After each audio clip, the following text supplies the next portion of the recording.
ഞാൻ ഇന്ന് നിങ്ങളോട് സംസാരിക്കുന്നത് പല്ലിനെ പറ്റിയാണ്. ഈ വിഷയം ഞാൻ തിരഞ്ഞെടുത്തത് ഞാനൊരു ഡെൻറ്റിസ്റ്റ് ആയതുകൊണ്ടല്ല. എനിക്ക് ഒരുപാട് അനുഭവങ്ങൾ പല്ലുമായി ബന്ധപ്പെട്ട് ഉണ്ട്. പ്രത്യേകിച്ച് വിദ്യാർത്ഥികളുടെ കാര്യത്തിൽ.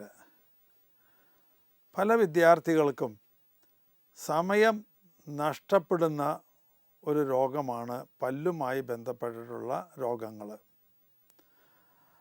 പല്ലുവേദന വന്നാൽ പഠിക്കാൻ പറ്റില്ല, ക്ലാസ് അറ്റൻഡ് ചെയ്യാൻ പറ്റില്ല. പല്ലുവേദന വന്നാൽ ഡോക്ടറെ കാണാൻ പോകണമെങ്കിൽ അത് മിക്കവാറും ഒരു ഫിക്സഡ് ഡോക്ടറായിരിക്കും. ഒരു വീടിന് തന്നെ ഒരു ഫാമിലി ഡെൻറ്റിസ്റ്റ് ഉണ്ടാവും. അപ്പോൾ അദ്ദേഹത്തിൻ്റെ അവസരം കാത്ത് നിൽക്കണം. ഒരുപാട് നേരം അതിന് വേണ്ടി പോകും. ഈ കുട്ടികൾ വളർന്ന് ഹോസ്റ്റലിലൊക്കെ ആയി അവിടെ വെച്ച് എന്തെങ്കിലും പല്ലുമായി ബന്ധപ്പെട്ട രോഗങ്ങൾ വന്നാൽ ആ ഡോക്ടറെ തന്നെ കാണാനായിട്ട് അവർ പോകും. എത്ര അകലെയാണെങ്കിലും 100 കിലോമീറ്റർ അകലെയുള്ള വീട്ടിലായാലും അവർ പോകുന്നു. അപ്പോൾ മണിക്കൂറുകളല്ല പോവുക, ദിവസങ്ങൾ തന്നെ നഷ്ടപ്പെടും. ഇതൊക്കെ കൊണ്ടാണ് ഞാൻ പറഞ്ഞത് കുട്ടികളുടെ സമയം നഷ്ടപ്പെടുത്തുന്ന പ്രധാന ഘടകങ്ങളിൽ കോമൺ ആയിട്ടുള്ള ഒന്നാണ് പല്ലുമായി ബന്ധപ്പെട്ടത്. ചിലർ നുണ പറഞ്ഞ് പഠിക്കാതിരിക്കുകയും പരീക്ഷ എഴുതാതിരിക്കുകയും ക്ലാസ്സിൽ പോകാതിരിക്കുകയും ഒക്കെ ചെയ്യും. പല്ലുവേദന ഉണ്ടോ ഇല്ലയോ എന്ന് ടെസ്റ്റ് ചെയ്ത് നോക്കാൻ ഒരു മാഷക്കും പറ്റില്ല, ഒരു അപ്പനും അമ്മയ്ക്കും പറ്റില്ല, ഒരു ഡോക്ടർക്കും പറ്റില്ല വേദന ഉണ്ടോ ഇല്ലയോ എന്ന്. അതുകൊണ്ട് അങ്ങനെ ചെയ്യുന്നവരുണ്ട്. ഞാൻ അവരെ ഉദ്ദേശിച്ചിട്ടല്ല അത് പറയുന്നത്. ശരിക്കും പല്ലിന് രോഗങ്ങൾ വരുന്ന എന്തുകൊണ്ടാണ് എന്നൊക്കെ ഒന്ന് ചിന്തിക്കുക. ഇതാണ് ഞാൻ ഈ എപ്പിസോഡിൽ ചെയ്യാനായിട്ട് ആഗ്രഹിക്കുന്നത്. 32 പല്ല് മനുഷ്യർക്കുണ്ട് എന്നാണ് പറയുന്നത്. മുമ്പൊക്കെ അങ്ങനെ ഉണ്ടായിരുന്നു, ഇപ്പോൾ അത്രയും ഇല്ലാത്രേ. കാരണം ഈ പല്ലധികം നമ്മൾ ഉപയോഗിക്കാത്തത് കൊണ്ട് പല്ല് ഉറപ്പിച്ചിരിക്കുന്ന ആ താടിയല്ല് അതിന് വേണ്ടത്ര വലുപ്പമില്ല, അത്ര ചെറിയ ഒരു കുറവുണ്ട്. ഉപയോഗമില്ലാത്തത് കൊണ്ട് അത് അല്പം കുറവുണ്ട് അത്ര. അപ്പോൾ 32 പല്ലും അക്കോമഡേറ്റ് ചെയ്യാൻ പറ്റില്ല. അതിൽ 2 ഭാഗത്തും ഓരോ പല്ല് വിസ്ഡം ടൂത്ത് അത് വരുന്നത് 18 വയസ്സ് 19 വയസ്സ് ഒക്കെ ആവുമ്പോഴാണ് ഉണ്ടാവുന്നത്. അതുവരെ അതിലും കുറവ് പല്ലേ ഉണ്ടാവുകയുള്ളൂ. ആ പല്ലുകൾ ഡെവലപ്പ് ചെയ്ത് വരുന്ന സമയത്ത് ചിലപ്പോൾ സ്ഥലമില്ലെങ്കിൽ കുറച്ച് ബുദ്ധിമുട്ടൊക്കെ ഉണ്ടാവും. അത് വളരെ റെയറായിട്ടുള്ളതാണ്. അതിനെക്കുറിച്ചല്ല ഞാൻ പറയുന്നത്. പല്ലുകളെ വേണ്ടതുപോലെ ശ്രദ്ധിക്കാത്തത് കൊണ്ട് വരുന്ന രോഗങ്ങളെക്കുറിച്ചാണ്. അത് പഠനത്തിന് തടസ്സമായി നിൽക്കുന്ന കാര്യങ്ങളെക്കുറിച്ചാണ് ഞാൻ പറയാൻ ആഗ്രഹിക്കുന്നത്. പല്ലിന് 4 ഉപയോഗങ്ങളാണ് നമുക്ക് കാണാനായിട്ട് കഴിയുക. 1, ഭക്ഷണ സാധനങ്ങൾ നന്നായി ചവച്ചരച്ച് കഴിക്കുക. 2, നല്ല ഉറച്ച സ്വരത്തിൽ സ്ഫുടമായി അക്ഷരശുദ്ധിയോടുകൂടി സംസാരിക്കുക. അതിന് പല്ല് സഹായിക്കുന്നുണ്ട്. പല്ല് കൊഴിഞ്ഞു പോയവർ സംസാരിക്കുന്നത് നിങ്ങൾ കേട്ടിട്ടുണ്ടാവുമല്ലോ. 3, മുഖത്തിന് ശോഭ കൊടുക്കുന്നതാണ്. പല്ലിൻ്റെ ഡിസൈനും അതൊക്കെ അതിൻ്റെ അറേഞ്ച്മെൻറ്റും ഒക്കെ അതിൻ്റെ കളറ് ഇതൊക്കെ മുഖത്തിന് ശോഭ കൊടുക്കുന്നതാണ്. 4, അത് ഒരു ഡിഫൻസ് മെക്കാനിസമായിട്ടും ഉപയോഗിക്കാം. ചിലപ്പോൾ ചില സിറ്റുവേഷനിൽ നിന്ന് രക്ഷപ്പെടാനായിട്ട് കടിക്കുകയാണ് ചെയ്യുക. ഒരു പക്ഷേ ദൈവം ഈ 4ാമത്തെ ഉപയോഗം എൻവിസേജ് ചെയ്തിട്ടുള്ളത് ആവില്ല. മനുഷ്യന് പല്ല് കൊടുത്തിട്ടുള്ളത് ആരെയും കടിക്കാനാവില്ല. അല്ലാതെ തന്നെ അത് അങ്ങനെ കടിച്ച് രക്ഷപ്പെടുന്നവരുണ്ട്. അത് പട്ടികൾ, പാമ്പ് ഇതൊക്കെ കടിച്ചാണ് രക്ഷപ്പെടുന്നത്. എന്നാൽ മനുഷ്യനെ അങ്ങനെ ഡിസൈൻ ചെയ്തിട്ടില്ല ദൈവം എന്നാണ് ഞാൻ വിചാരിക്കുന്നത്. കാരണം ഒരാൾക്കും ദ്രോഹം ചെയ്യുന്ന ഒന്നും ചെയ്യാൻ ദൈവം ആഗ്രഹിക്കുന്നുണ്ടാവില്ല.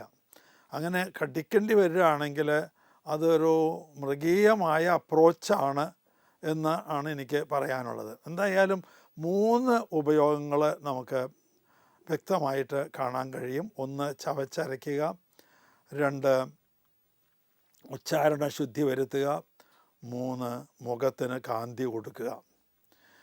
ഇതിൽ ഒന്നാമത്തേത് നമ്മളെടുത്താൽ പല്ലിൻ്റെ ഘടന നമ്മൾ നോക്കണം. പല്ലാണ് മനുഷ്യ ശരീരത്തിലെ ഏറ്റവും ഹാർഡായിട്ടുള്ള ശരീരഭാഗം. ഏറ്റവും ഹാർഡായിട്ടുള്ളത്, എല്ലിനേക്കാൾ ഹാർഡാണ് പല്ല്. എന്തിനാണ് ദൈവം ഇങ്ങനെ ഇത്രയും ഹാർഡായിട്ടുള്ള ഒരു പല്ല് തന്നത്? ഒരു പല്ലല്ല, പല്ലിൻ്റെ സമൂഹം തന്നത് ഭക്ഷണ സാധനങ്ങൾ അരച്ച് ചവച്ച് നന്നായി ഒരു പൾപ്പാക്കിയിട്ട് വേണം താഴേക്ക് വിടാൻ. അതിന് രണ്ട് കാര്യങ്ങളാണ്. ഒന്ന്, വായ്ക്കകത്ത് ചില എൻസൈംസ് ഉണ്ട്. അപ്പോൾ ഭക്ഷണ സാധനം വായ്ക്കകത്ത് കിടക്കുന്ന നേരം മുഴുവൻ ഈ എൻസൈംസ് അതിനെ വർക്ക് ചെയ്ത്, ഇപ്പോൾ കാർബോഹൈഡ്രേറ്റ് ആണെങ്കിൽ കുറേ കൂടി സിമ്പിളായിട്ടുള്ള കാർബോഹൈഡ്രേറ്റ് ഷുഗർ ആക്കി മാറ്റും. അത് വായ്ക്കകത്ത് തന്നെ ഉണ്ടാവും. ചോറ് നമ്മൾ കുറച്ചധികം നേരം ചവച്ചുകൊണ്ടിരുന്നാൽ അതിനൊരു മധുരം തോന്നും. ചോറെടുത്ത് നോക്കും, തുടക്കത്തിലും മധുരം ഉണ്ടാവില്ല. എന്നാൽ അത് എൻസൈം വർക്ക് ചെയ്ത് അതിനെ സാധാരണ ഷുഗറാക്കി മാറ്റും. അപ്പോൾ ആ ചോറ് വായ്ക്കകത്ത് വെച്ച് തന്നെ മധുരിക്കും. ഇങ്ങനെ ചെയ്യുന്നത് കൊണ്ട് രണ്ടാമതൊരു ഉപയോഗമുണ്ട്. അത് ആമാശയത്തിൽ ചെന്നാൽ അവിടെ ചെന്ന് ഫർദറായിട്ട് അത് അരയ്ക്കും. അവിടെ ഒരു അരവ് യന്ത്രമുണ്ട്. ആമാശയത്തിനകത്തൊരു അരവ് യന്ത്രം. എന്ത് ഭക്ഷണ സാധനം കിട്ടിയാലും അത് അരച്ച് പൾപ്പാക്കും. അപ്പോൾ ഇവിടുന്ന് തന്നെ ഒന്ന് അരച്ച് ചവച്ച് ചെറിയ ചെറിയ കഷ്ണങ്ങളാക്കി വിട്ടിട്ടുണ്ടെങ്കിൽ അവിടെ അരവിൻ്റെ ഭാരം കുറയും. അപ്പോൾ ആമാശയത്തിൻ്റെ പേശികൾക്കൊക്കെ തേയ്മാനം കുറയും. അത് കൂടുതൽ കാലം ഈട് നിൽക്കുകയൊക്കെ ചെയ്യും. അപ്പോൾ അങ്ങനെ ചവച്ചരയ്ക്കുന്നതിന് വേണ്ടിയാണ് ദൈവം നമുക്ക് ആ പല്ല് ഇങ്ങനെ തന്നിട്ടുള്ളത്. 2 സെറ്റ് പല്ലുകളാണ്. മുന്നിലുള്ളത് കൂർത്ത പല്ലുകളാണ്. കൂർത്ത പല്ലുകളുടെ ഉദ്ദേശം ഒരു വലിയ മാസിൽ നിന്ന്, ഒരു മാങ്ങ ഫോർ എക്സാമ്പിൾ, അതിൽ നിന്ന് കഷ്ണങ്ങൾ ഇങ്ങനെ അടർത്തിയെടുക്കാനാണ്. ഒരു കത്തിയുടെ ഉപയോഗമാണ്. ആ കഷ്ണം അടർത്തിയെടുക്കുന്നതിനാണ് മുൻഭാഗത്തെ പല്ലുകൾ ഉപയോഗിക്കുന്നത്. അടർത്തിയെടുത്തതിന് ശേഷം നമ്മൾ അണയ്ക്കൽ ഭാഗത്ത് ഇട്ടിട്ട് നന്നായിട്ട് ചവയ്ക്കും. ആ പല്ലുകളുടെ പ്രത്യേകത, അത് മോൾഭാഗം പരന്നതാണ്. അതിന് കടലാസ് പോലെ പരന്നതല്ല. നിങ്ങൾ ശ്രദ്ധിച്ചിട്ടുണ്ടെങ്കിൽ കാണാൻ പറ്റും, അതിൻ്റെ മോൾഭാഗത്ത് ചെറിയ കുണ്ടും കുഴികളുമുണ്ട്. ആ കുണ്ടും കുഴികളുള്ളതുകൊണ്ട് 2 പല്ലുകൾ വെച്ച് ഇങ്ങനെ അമർത്തുമ്പോൾ ഇതിൻ്റെ ഇടയിൽ പെട്ട ഭക്ഷണ സാധനം അങ്ങ് നുറുങ്ങി കിട്ടും. ഇതാണ് ആ പല്ലിൻ്റെ ഘടന. ഇനി ആ ഘടനയ്ക്ക് തന്നെ ചില പ്രശ്നങ്ങളുണ്ട്. നമ്മളങ്ങനെ ഭക്ഷണം ചവച്ച്, ഇപ്പോൾ ചിലപ്പോൾ ആ ചെറിയ ഹോളിൽ ഒരു ഭക്ഷണ സാധനത്തിൻ്റെ ഒരു ചെറിയ അംശം ഇരിക്കും. ചിലപ്പോൾ ചെറിയൊരു അംശം, അത് അവിടെ ഇരുന്ന് പ്രശ്നങ്ങളുണ്ടാക്കും. നമ്മൾ എത്ര കഴുകിയാലും എത്ര കുൽക്കൊഴിഞ്ഞാലും അത് പോയി എന്ന് വരില്ല. ചെറിയ കാവിറ്റിയിൽ ഒരു ചെറിയ ഭക്ഷണ സാധനം ഇരുന്നാൽ അത് അവിടെ അള്ളിപ്പിടിച്ചിരിക്കും. അത് അവിടെ ഇരുന്ന് എന്ത് ചെയ്യും? അത് അവിടെ ഇരുന്ന് ഫെർമെൻ്റ് ചെയ്യും. ഫെർമെൻ്റ് ചെയ്ത് അതൊരു ആസിഡായി മാറും. ആ ആസിഡ് ഈ എനാമലിന്മേൽ വർക്ക് ചെയ്യും. അതിൻ്റെ പല്ലിൻ്റെ പുറംഭാഗം ഒരു എനാമലാണ്. ആ എനാമലിന്മേൽ വർക്ക് ചെയ്ത് അവിടെ ഒരു കാവിറ്റി ഉണ്ടാക്കും. അങ്ങനെ ആ കാവിറ്റി ഉണ്ടായിക്കഴിഞ്ഞാൽ കൂടുതൽ വലിയ ഭക്ഷണ സാധനം അവിടെ ഇരിക്കും. അപ്പോൾ കൂടുതൽ കാവിറ്റി വലുതായി വരും. ഇങ്ങനെയാണ് ഈ ഇനാമലിന്മേലെ കാവിറ്റി ഉണ്ടാകുന്നത്. അതുപോലെ തന്നെ നമ്മൾ വളരെ കഠിനമായ സാധനങ്ങളൊക്കെ കടിക്കുമ്പോൾ പല്ല് പൊട്ടൽ വീഴാനായിട്ട് സാധ്യതയുണ്ട്. കാര്യം പല്ലാണ് ഏറ്റവും കഠിനമായ ശരീരത്തിൻ്റെ ഭാഗം എന്ന് പറഞ്ഞു. എന്നാലും അതിനേക്കാൾ കഠിനമായ ഒരു സാധനത്തെ നിങ്ങൾ കടിക്കാൻ ഇട വന്നാൽ എന്ത് സംഭവിക്കും? പല്ലിന് ക്രാക്ക് വീഴും, ചെറിയ പൊട്ടലുണ്ടാവും. ആ പൊട്ടലിൽ ഭക്ഷണ സാധനങ്ങൾ ഇരിക്കും. അതവിടെ ഇരുന്ന് വീണ്ടും അത് വലുതാക്കും. ഇതൊക്കെയാണ്. അതുപോലെ തന്നെ ഐസ്, ചിലർ ഐസ് എടുത്ത് വായിലിടും. അതിന് ഐസ് എടുത്തൊന്നും വായിലിടാൻ പാടില്ല. എന്താ കാരണം എന്നറിയാമോ? ഐസ് വളരെ തണുത്ത സാധനമല്ലേ, അത് ഈ ഹാർഡായിട്ടുള്ള പല്ലുമ്മ തൊട്ട് കഴിഞ്ഞാൽ ഉടനെ തന്നെ പല്ലുമ്മ ക്രാക്ക് ഉണ്ടാവും. നിങ്ങൾ കണ്ടിട്ടുണ്ടോ, ഗ്ലാസ്സിനകത്ത് ചിലപ്പോൾ ഐസ് ഇങ്ങനെ ഇട്ട് കഴിഞ്ഞാൽ അതിൻ്റെ ഉള്ളിലൊരു പൊട്ടലുണ്ടാവും. നല്ല ചൂടുള്ള വസ്തു ഒഴിച്ചാൽ അതിനകത്തേക്ക് ഇട്ടാലും പൊട്ടലുണ്ടാവും. ഗ്ലാസ്സിന് ക്രാക്ക് വീഴുക എന്ന് പറയും. അതുപോലെ നല്ല ചൂടുള്ള ഭക്ഷണ സാധനം നമ്മൾ പെട്ടെന്ന് കഴിച്ചാൽ പല്ലുമ്മ കോണ്ടാക്റ്റ് വരുമ്പോൾ അത് പല്ലിന് ക്രാക്ക് ഉണ്ടാവും. ഇതൊക്കെ നമ്മൾ അവോയ്ഡ് ചെയ്യേണ്ട കാര്യങ്ങളാണ്. പല്ലിൻ്റെ ആരോഗ്യം കാത്തു സൂക്ഷിക്കണമെങ്കിൽ നമ്മൾ അവോയ്ഡ് ചെയ്യേണ്ട കാര്യങ്ങളാണ്. ശരിക്കും പല്ലിൻ്റെ ആരോഗ്യം കാത്തു സൂക്ഷിക്കുന്നതിന് നമ്മൾ പരിശ്രമിക്കേണ്ടത് വളരെ ചെറുപ്പത്തിലെയാണ്. ഈ പല്ല് ഉണ്ടാക്കിയിട്ടുള്ളത് കുറേ മിനറൽസ് കൊണ്ടാണ്. മിനറൽസ് അതിൽ കാൽസ്യം ഫോസ്ഫേറ്റ് ഒരു പുതിയ ഒരു പ്രമുഖ ഘടകമാണ്. പല ഫ്ലൂറൈഡുകൾ ഇതൊക്കെ അതിനകത്തുണ്ടാവും. എവിടെ നിന്നാണ് ഇതൊക്കെ കിട്ടുന്നത്? ഇത് കിട്ടുന്നത് ഭക്ഷണത്തിൽ നിന്നാണ്. ഒന്ന് വെള്ളത്തിൽ നിന്ന് കിട്ടുന്നു. വെള്ളത്തിൽ നിന്നാണ് ഈ മിനറൽസൊക്കെ കിട്ടുന്നത്, പ്രത്യേകിച്ച് ഫ്ലൂറൈഡ്സൊക്കെ. അത് ഒരു പക്ഷേ നിങ്ങൾക്ക് തോന്നാനുണ്ടാവും, അത് വെള്ളത്തിൽ നിന്നോ? അതെ, വെള്ളത്തിൽ നിന്നാണ്. വെള്ളം കിട്ടുന്നത് എവിടെ നിന്നാണ്? ഉറവകളിൽ നിന്നല്ലേ. അത് ഭൂമിയുടെ ഉള്ളിലൂടെ കടന്നു വരുന്നതാണ്. ഭൂമിയുടെ ഉള്ളിലൂടെ കടന്നു വരുമ്പോൾ ആ വെള്ളത്തിൽ മിനറൽസ് ലയിച്ച് ചേർന്നിട്ടുണ്ടാവും. ആ മിനറൽസാണ് പല്ലിന് കിട്ടുന്ന, എല്ലിനും പല്ലിനും ഒക്കെ കിട്ടുന്ന ഭാഗം, പ്രധാന ഭാഗം വെള്ളത്തിലൂടെ. ചില സ്ഥലങ്ങളിൽ വെള്ളത്തിൽ ഫ്ലൂറൈഡുകളൊന്നും അധികം ഉണ്ടാവില്ല.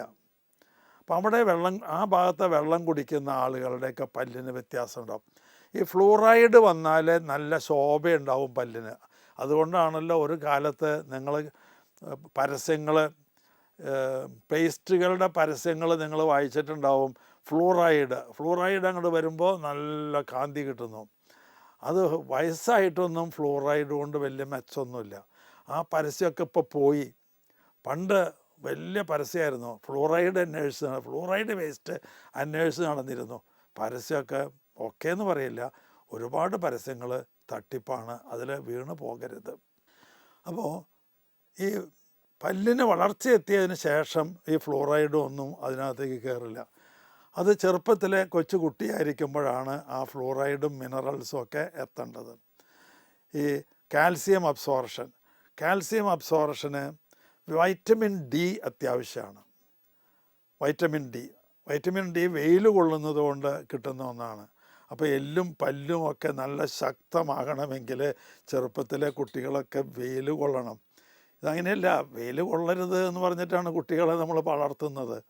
അങ്ങനെ വളർത്തുമ്പോൾ എന്താ, കാൽസ്യം അബ്സോർഷൻ ഉണ്ടാവില്ല. കാൽസ്യം കഴിച്ചാലും അത് അബ്സോർബ് ചെയ്യുകയില്ല. അപ്പോൾ മനസ്സിലാക്കേണ്ട കാര്യം, ഈ മിനറൽസ് പല്ലിനെ സ്വാധീനിക്കുന്ന വിധത്തിൽ നമ്മൾ അബ്സോർബ് ചെയ്യുന്നത് കൊച്ചു കുട്ടികളായിരിക്കുമ്പോഴാണ്. ധാരാളം ദിവസങ്ങൾ മുലപ്പാൽ കുടിച്ചിട്ടുള്ളവർ, പാല് ഭക്ഷണമായിട്ട് കഴിക്കുന്നവർ, നന്നായിട്ട് കഴിക്കുന്നവർ, മുട്ട അതിൽപ്പെട്ടതാണ് ഒന്ന്, മുട്ട കഴിക്കുന്നവർ, മാംസം കഴിക്കുന്നവർ, അവർക്കൊക്കെ ഒരു പ്രത്യേകതയുള്ളത് ധാരാളം മിനറൽസ് പല്ലിലും എല്ലിലും ഒക്കെ ചെന്ന് പെടും ചെറുപ്പത്തിലെ തന്നെ. അത് വൈറ്റമിൻ ഡി കൂടെ ഉണ്ടെങ്കിൽ അതൊക്കെ അബ്സോർബ് ചെയ്യുകയും ചെയ്യും. പല്ലിന് ദ്രോഹം ചെയ്യുന്ന വേറെ ചില കാര്യങ്ങളും കൂടിയുണ്ട്. പല്ല് തേക്കുന്നത് പണ്ടൊക്കെ എൻ്റെയൊക്കെ ചെറുപ്പകാലത്ത് പല്ല് തേച്ചിരുന്നത് ഉമിക്കരി കൊണ്ടാണ്. ഉമിക്കരി ഒരിക്കലും ഉപയോഗിക്കാൻ പാടില്ല എന്നാണ് ഇപ്പോഴത്തെ ശാസ്ത്രം പറയുന്നത്. കാരണം ഉമിക്കരി ഹാർഡാണ്. അത് വേണമെങ്കിൽ നിങ്ങളെ കട്ട് ചെയ്യാൻ പോലും പറ്റും. ഒരു ഉമി അത് കത്തുക എന്ന് വെച്ചാൽ ഫുള്ളായിട്ട് കത്തല്ല, കരിഞ്ഞു കഴിഞ്ഞാൽ അത് നല്ല ഷാർപ്പ് എഡ്ജുള്ളതായിരിക്കും. അപ്പം അതുകൊണ്ട് തേക്കുമ്പോൾ പോറൽ വീഴും, തേയ്മാനം ഉണ്ടാവും. ഒരിക്കലും നമ്മളങ്ങനെ ചെയ്യാൻ പാടില്ല. ഞാൻ 10ാം ക്ലാസ് വരെ അങ്ങനെ ചെയ്തത്. അങ്ങനെ 10ാം ക്ലാസ് കഴിഞ്ഞ് തേവര കോളേജിലേക്ക് പോയപ്പോൾ ഒരു പൊതിയിൽ, ഒരു ചെപ്പിൽ കുറച്ച് ഉമിക്കരി ഒരു പാകമുണ്ട്, ഉമിക്കരിയും നാക്ക് വടിക്കാനായിട്ട് തെങ്ങിൻ്റെ ഈർക്കിളി പൊളിച്ചതൊക്കെ കൊണ്ടുപോയത് ഓർക്കുന്നു. അവിടെ ചെന്നപ്പോഴാണ് ആദ്യമായിട്ട് പേസ്റ്റ് കാണുന്നത്. അപ്പോൾ പേസ്റ്റ് ഉപയോഗിച്ച് തുടങ്ങി, ഉമിക്കരിയൊക്കെ നമ്മൾ കളഞ്ഞു. വേറെ ചിലർ എന്ത് ചെയ്യുന്നു, ഉപ്പ് ഉപ്പ് നല്ലതല്ല. ഉപ്പ് ചെറിയ ചെറിയ ക്രിസ്റ്റൽസാണ്, അത് ഹാർഡാണ്. കല്ലുപ്പാണെങ്കിൽ ഭയങ്കര ഹാർഡാണ്. അതൊന്നും നമ്മളൊന്ന് പൊടിച്ചിട്ടായിരിക്കും, ഉപ്പ് പൊടിച്ചിട്ടായിരിക്കും നമ്മൾ പല്ല് തേക്കുണ്ടാവുക. എന്നാലും അത് അപകടകാരിയാണ് ഉപ്പ്. വേറെ ചിലർ മാവിൻ്റെ ഇല കൊണ്ട് പല്ല് തേക്കുന്നവരുണ്ട്. മാവിൻ്റെ ഇല അത് നല്ലതാണ്. അതിന് എന്താ കാരണം വെച്ചാൽ അതിനകത്ത് ഒരു കെമിക്കലുണ്ട്, അത് പല്ലിൻ്റെ ഇനാമലിനെ സ്ട്രെങ്തൻ ചെയ്യുന്നതാണ്. പക്ഷെ അത് പ്രാക്ടിക്കലല്ല. കാലത്ത് തന്നെ എഴുന്നേറ്റ് മാവുമ്മ കയറാൻ പറ്റുമോ? അതുകൊണ്ട് പ്രാക്ടിക്കലല്ല. അതുപോലെ തന്നെ നീം, ഈ വേപ്പില്ലേ, ആര്യവേപ്പിൻ്റെ തണ്ട്, അത് അതിൻ്റെ അറ്റം ഒന്ന് ചതച്ചിട്ട് തേക്കുന്നത്. അപ്പോൾ ഒരു ബ്രഷ് പോലെ ഇരിക്കും, ഒരു ബ്രഷ് പോലെ. അത് വളരെ നല്ലതാണ്. അതിനകത്ത് ചില കെമിക്കൽസ് ഉണ്ട്, വളരെ നല്ലതാണ്. തമിഴ്നാട്ടിലൊക്കെ നിങ്ങൾ പോയാൽ അവിടെയൊക്കെ ചിലയിടത്ത് ഇങ്ങനെ റോഡരികിൽ വിൽക്കാൻ വെച്ചിട്ടുണ്ടാവും ഒരു ബണ്ടിൽ നീമിൻ്റെ സ്റ്റിക്ക്. അത് അവിടെ അവർ ഉപയോഗിക്കുന്നുണ്ട്. എന്നിട്ട് ഒരു തേച്ച് കഴിഞ്ഞാൽ പിന്നെ ആ ഭാഗം കട്ട് ചെയ്ത് കളഞ്ഞ് അടുത്തത് ഒന്ന് കടിക്കും. നീമിൻ്റെ ആ കമ്പ് ഒന്ന് കടിച്ച് കഴിയുമ്പോൾ അത് ചതഞ്ഞു, അപ്പോൾ അത് ബ്രഷ് പോലെയായി. എന്നിട്ട് അത് ഉപയോഗിക്കുന്നു. അതൊക്കെ നല്ല കാര്യങ്ങളാണ്. ഇനി നമ്മൾ ബ്രഷ് ഉപയോഗിക്കുന്നതോ, ഇപ്പോൾ നമ്മളെല്ലാവരും ബ്രഷാണ് ഉപയോഗിക്കുന്നത്. ഒരു കാരണവശാലും വിരലുകൊണ്ട് പല്ല് തേക്കാൻ പാടില്ല. എന്താ കാരണം എന്നറിയാമോ? വിരലുകൊണ്ട് പല്ല് തേച്ചാൽ, ഭക്ഷണം കഴിഞ്ഞിട്ട് വിരലുകൊണ്ട് പല്ല് തേച്ചാൽ, പലരുണ്ട് കുൽക്കുഴിഞ്ഞിട്ട് ഒന്നിങ്ങനെ കാണിക്കും. എത്ര കുൽക്കുഴിഞ്ഞാലും ഒരു കാര്യം മനസ്സിലാക്കുക, ഭക്ഷണ സാധനം മുഴുവൻ പല്ലിൻ്റെ ഇടയിൽ നിന്ന് പോയിട്ടുണ്ടാവില്ല. അപ്പോൾ നിങ്ങൾ ഈ വിരലുകൊണ്ട് തേക്കുമ്പോൾ അതിനെ അമർത്തി പല്ലിൻ്റെ ഇടയിലേക്ക് ആക്കുകയാണ് ചെയ്യുന്നത്. പിന്നെ അത് അവിടെ നിന്ന് എങ്ങും പോവില്ല. എത്ര ശക്തമായി കുൽക്കുഴിഞ്ഞാലും പോവില്ല. അത് അവിടെ ഇരിക്കും, അവിടെ ഇരുന്ന് പ്യൂട്രിഫൈ ചെയ്യും, അവിടെ ഇരുന്ന് അത് ഫെർമെൻ്റ് ചെയ്ത് ഒരു ആസിഡാവും. അത് നിങ്ങളുടെ മോണേനെയൊക്കെ ആദ്യം ഒന്ന് ഇൻഫ്ലമേറ്റ് ചെയ്യാന്ന് വെച്ച് കഴിഞ്ഞാൽ ഒരു ചുവപ്പ് നിറവും, അതുപോലെ അല്പം ഒന്ന് വീർമതയൊക്കെ ആവും. പിന്നെ കൂടുതലായാൽ അത് ഇൻഫെക്ഷൻ ആവും. ഇൻഫെക്ഷൻ എന്ന് പറഞ്ഞാൽ പഴുപ്പ്. ഒന്ന് ഇൻഫ്ലമേഷൻ, മറ്റേത് ഇൻഫെക്ഷൻ. ഇൻഫ്ലമേഷൻ എന്ന് പറയുന്നത് ഒന്നൊരു വീർമത, ചുവപ്പ് നിറം, ഇതൊക്കെയാണ്. വേദനയൊക്കെ ഉണ്ടാവും. അതുപോലെ തന്നെ ഇൻഫെക്ഷൻ അത് കുറച്ചും കൂടിയും കൂടുമ്പോഴാണ് ബാക്ടീരിയയുടെ ആക്ഷൻ കൊണ്ടാണ് ഇത് സംഭവിക്കുന്നത്. ബാക്ടീരിയയുടെ ആക്ഷൻ കൊണ്ടാണ് ഈ ഫെർമെൻറ്റേഷനൊക്കെ ഉണ്ടാകുന്നത്. പാല് തൈരാവുന്നതും എല്ലാം ഫെർമെൻറ്റേഷൻ ബാക്ടീരിയയുടെ ആക്ഷൻ കൊണ്ടാണ്. അപ്പോൾ ബാക്ടീരിയ നമ്മുടെ വായയിൽ ഇഷ്ടം പോലെയുണ്ട്. ഒരുപാട് ബാക്ടീരിയ ഉണ്ട്. നമ്മുടെ ഉദരത്തിൽ ഒരുപാട് ബാക്ടീരിയ ഉണ്ട്. അത് കയറി നമ്മുടെ വായയിലൊക്കെ എത്തും. ഉറങ്ങി എഴുന്നേൽക്കുമ്പോൾ ഒരുപാട് ബാക്ടീരിയ ഉണ്ടാവും. അതിൽ യൂസ്ഫുൾ ബാക്ടീരിയ ഉണ്ടാവും, മോശമായ ബാക്ടീരിയ ഒക്കെ ഉണ്ടാവും. അപ്പോൾ ഈ ബാക്ടീരിയയുടെ ആക്ഷനാണ്. അങ്ങനെ നമ്മൾ ഭക്ഷണ സാധനം കഴിച്ചു കഴിഞ്ഞാൽ എന്തായാലും ഒരു ലെയറ് പല്ലുമ്മ ഉണ്ടാവും. നിങ്ങൾ ഗ്ലാസ്സിൽ വെള്ളം എടുത്തിട്ട് അത് കമത്തി കളയും. കമത്തി കളഞ്ഞിട്ട് നിങ്ങളവിടെ വെച്ച് കഴിഞ്ഞാൽ കുറച്ച് കഴിയുമ്പോൾ അടിയിൽ കുറച്ച് വെള്ളം ഉണ്ടാവും. നിങ്ങൾ കമത്തി കളഞ്ഞതാ, കുടഞ്ഞു കളഞ്ഞതാ, എന്നിട്ടും ആ വെള്ളം നിങ്ങളവിടെ കാണുന്നു. അത് എവിടെ നിന്ന് വന്നു? അത് ആ ഗ്ലാസിൻ്റെ സൈഡിൽ ഒരു ലെയറ് വെള്ളം നിൽക്കുന്നുണ്ടാവും. ആ ലെയറ് വെള്ളം അടിയിൽ സാവധാനം ഗ്രാവിറ്റി വഴി വരണതാണ്.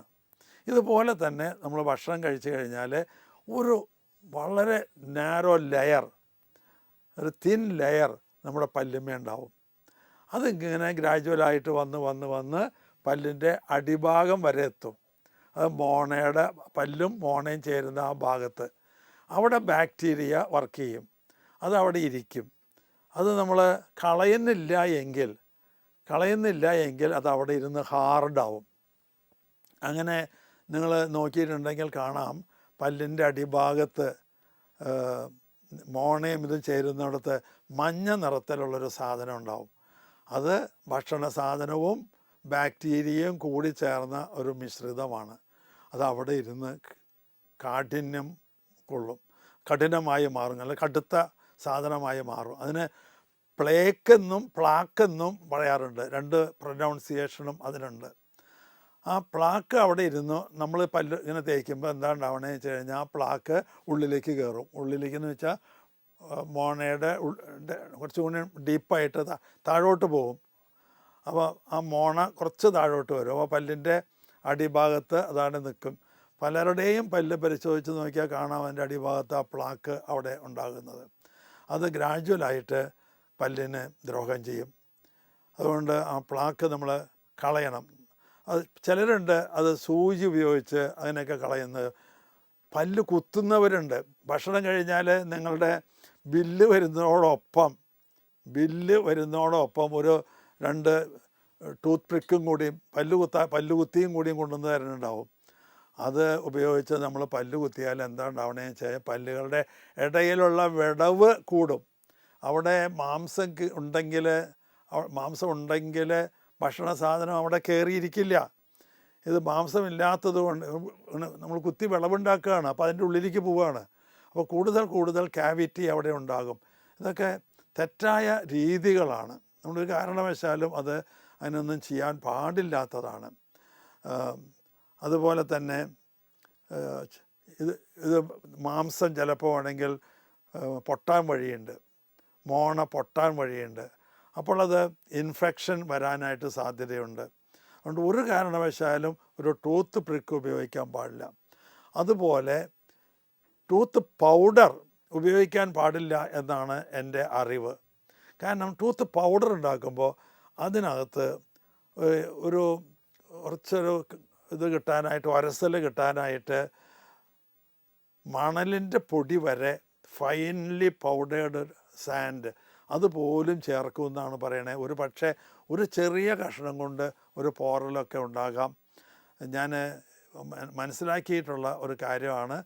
അതുപോലെ തന്നെ പേസ്റ്റുണ്ട്, ബ്രഷുണ്ട്. ഇതിലേതാണ് ഇമ്പോർട്ടൻ്റ്? ബ്രഷാണ് ഇമ്പോർട്ടൻ്റ്, പേസ്റ്റ് അല്ല. ഏത് പേസ്റ്റ് ആയാലും എന്താ പേസ്റ്റിൻ്റെ ഉപയോഗം എന്നറിയാമോ? 2 ഉപയോഗങ്ങളാണ് പേസ്റ്റിന്. ഒന്ന്, ഒരു ചെറിയ ലെയർ ഫോം ചെയ്ത് ഒരു ലൂബ്രിക്കേഷൻ. ഈ ബ്രഷിൻ്റെ അറ്റം നമ്മുടെ മോണേമ കൊണ്ട് ഒരു പോറലൊന്നും ഉണ്ടാകാതിരിക്കാനായിട്ടാണ്. അപ്പോൾ ഏത് തരം ബ്രഷാണ് നമ്മൾ ഉപയോഗിക്കേണ്ടത്? മീഡിയം ഹാർഡ്നെസ് ഉള്ള ബ്രഷാണ് ഉപയോഗിക്കേണ്ടത്. ഭയങ്കര ഹാർഡ് ബ്രഷ് ഉപയോഗിച്ചാൽ ഈ പോറലുണ്ടാവും. വളരെ ഫ്ലെക്സിബിളായിട്ടുള്ള ബ്രഷ് ഉപയോഗിച്ചാൽ എന്താ ഉണ്ടാവുക? അത് വെച്ച് ഇങ്ങനെ അമർത്തുമ്പോൾ അതങ്ങനെ പരക്കും. അതിൻ്റെ ഫൈബേഴ്സൊക്കെ ഇങ്ങനെ പരന്ന് അതിൻ്റെ ഉള്ളിലേക്കൊന്നും പോകില്ല, ക്ലീൻ ചെയ്യേണ്ട ക്യാവിറ്റികളിലേക്കൊന്നും പോയി ക്ലീൻ ചെയ്യില്ല. അപ്പം മീഡിയം ഹാർഡ്നെസ് ഉള്ള ബ്രഷാണ് നമ്മൾ ഉപയോഗിക്കേണ്ടത്. കുറച്ച് പേസ്റ്റ് എടുക്കണ്ടോ? ചിലർ വിചാരിക്കുന്നത് ഒരുപാട് പേസ്റ്റ് എടുത്താൽ പല്ല് നന്നായിട്ട് തിളങ്ങുമെന്ന്. അതൊന്നുമല്ല. ആ പേസ്റ്റിൻ്റെ ഉപയോഗം ഇത് മാത്രമെന്നല്ല, 2 ഉപയോഗങ്ങളിൽ ഒന്ന് അതാണ്. രണ്ടാമതൊരു ഉപയോഗം കൂടിയും പേസ്റ്റിനുണ്ട്. അത് നമ്മൾ ബ്രഷ് ചെയ്ത് കഴിഞ്ഞാൽ ഒരു ഫ്രഷ്നെസ് ഉണ്ടാവും, ഒരു ഫ്രഷ്നെസ്. ആ ഫ്രഷ്നെസ് കിട്ടാനായിട്ട് നമുക്ക് ഏതെങ്കിലും സുഗന്ധ വിളകളിൽ പെട്ടതാണ് അത് ഉപയോഗിച്ചാൽ അതൊന്ന് കടിച്ചാൽ മതി. ഒന്ന് കടിച്ചാൽ സിന്നമൺ ഒരെണ്ണമാണ്. അതുപോലെ തന്നെ ജാതി, അതൊക്കെ നല്ലതാണ്. ഒരു ചെറിയ, കൂടാതെ അവയ്ക്ക് ഒരു ബാക്ടീരിയസൈഡൽ ഇഫക്റ്റ് കൂടി ഉണ്ടാകും. അങ്ങനെ നമ്മുടെ പല്ലിനെ നമ്മൾ സംരക്ഷിക്കണം. അത് വേറെ ആരും സംരക്ഷിക്കില്ല. നമ്മുടെ പല്ലിനെ വേറെ ആരും സംരക്ഷിക്കില്ല. അത് നമ്മൾ തന്നെയാണ് സംരക്ഷിക്കേണ്ടത്. നമ്മൾ സംരക്ഷിക്കുന്നതിന് ഇത്തരം മുൻകരുതലുകളൊക്കെ നമ്മൾ എടുക്കണം. പഞ്ചസാര തിന്നാലുള്ള അപകടവും കൂടി പറഞ്ഞിട്ട്, മധുരം അധികം കഴിച്ചാലുള്ള അപകടവും കൂടി പറഞ്ഞ് ഞാൻ ഈ എപ്പിസോഡ് നിർത്താം. ഈ പഞ്ചസാര ഉണ്ടാക്കുമ്പോൾ അത് റിഫൈൻ ചെയ്യും തോറും അതിൽ നിന്ന് ഫോസ്ഫറസ് നഷ്ടപ്പെടും. പഞ്ചസാരയുടെ കൂടെ മിക്സ് ചെയ്ത് ഒരു ഘടകമായിട്ട്, പഞ്ചസാരയുടെ ഭാഗമല്ല, അതിൻ്റെ കൂടെ ഇപ്പോൾ ശർക്കര ഉണ്ടാക്കുമ്പോൾ അതിൽ ഫോസ്ഫറസ് ഉണ്ടാവും. ഫോസ്ഫറസ് മോളിക്യൂളും ഷുഗറിൻ്റെ മോളിക്യൂളും വലിയ ചങ്ങാതികളാണ്.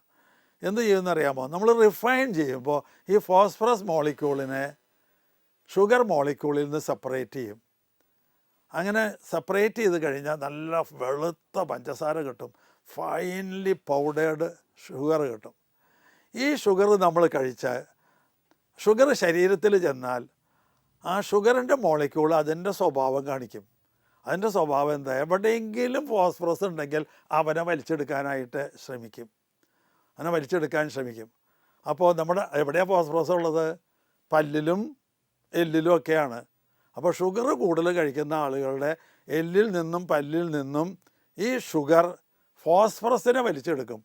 അപ്പോൾ പല്ലിലും എല്ലിലും ഒക്കെ ക്യാവിറ്റികളുണ്ടാവും, പോറസ് ആവും, അതിൻ്റെ സ്ട്രെങ്ത്ത് കുറയും. ഇതൊക്കെ പ്രധാനപ്പെട്ട കാര്യം. ഒരു കാര്യം കൂടി, ഒരു സെക്കൻഡ് കൂടി വളരെ പ്രധാനപ്പെട്ടതാണ്, നിങ്ങളെ പേടിപ്പിക്കാൻ പറയണതല്ല. ഈ ബാക്ടീരിയയിലൂടെയൊക്കെ ഇത് പല്ലിൻ്റെ ഉള്ളിൽ നെർവ് സിസ്റ്റം ഉണ്ട്, അതുപോലെ തന്നെ കാപ്പിലറീസ് ഉണ്ട്. കേടുവന്ന പല്ലിൻ്റെയും ഒക്കെ കൂടെ ഈ ബാക്ടീരിയ ഇതിലൂടെ കടന്ന് നമ്മുടെ നമ്മുടെ രക്തക്കുഴലുകളിൽ ഡെപ്പോസിറ്റ് ചെയ്യും. അങ്ങനെ ഡെപ്പോസിറ്റ് ചെയ്താൽ അവിടെ ഒരു ബ്ലോക്ക് അനുഭവപ്പെടും. നിങ്ങൾ കേട്ടിട്ടുണ്ടാവും രക്തക്കുഴലുകളിൽ ബ്ലോക്ക്. ആ ബ്ലോക്ക് ഉണ്ടാകുന്നത് ബാക്ടീരിയ കൊണ്ട്. എങ്ങനെ? പല്ലുമ്മലത്തെ ബാക്ടീരിയ പല്ലിൻ്റെ ഉള്ളിലത്തെ രക്തക്കുഴലിൽ പ്രവേശിച്ച് അതിലൂടെ കടന്ന് രക്തക്കുഴലിൽ ഡെപ്പോസിറ്റ് ചെയ്യും. ഡെപ്പോസിറ്റ് ചെയ്യുമ്പോൾ ഒരു ബ്ലോക്കാവും. അത് ഒരു ഹാർട്ട് അറ്റാക്കിന് വരെ വഴി തെളിയിക്കും. നിങ്ങളെ പേടിപ്പിക്കാൻ വേണ്ടി പറഞ്ഞതല്ല. ഞാനിത് വളരെ നന്നായി പഠിച്ചതിന് ശേഷം കുട്ടികളോടൊക്കെ ഉപദേശിക്കുന്ന കാര്യങ്ങൾ ഒന്ന് പറഞ്ഞു എന്ന് മാത്രമേ ഉള്ളൂ. ദൈവം നമ്മളെല്ലാം നല്ല പല്ലുകൾ കൊണ്ട് അനുഗ്രഹിക്കട്ടെ. അത് കാത്തു സൂക്ഷിക്കാൻ നമുക്ക് ദൈവം അനുഗ്രഹം തരട്ടെ എന്ന് പ്രാർത്ഥിച്ചുകൊണ്ട് നിർത്തുന്നു.